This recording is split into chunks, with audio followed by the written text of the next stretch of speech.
tiền nhà nước từ ấy tha liền làm bây giờ hoàng tay xiên xiên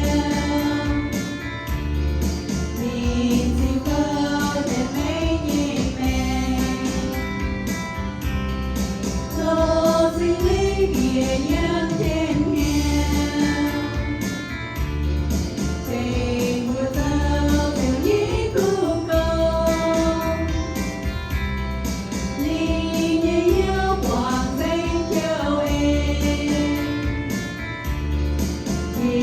tại khi mùa xuân thiên tòng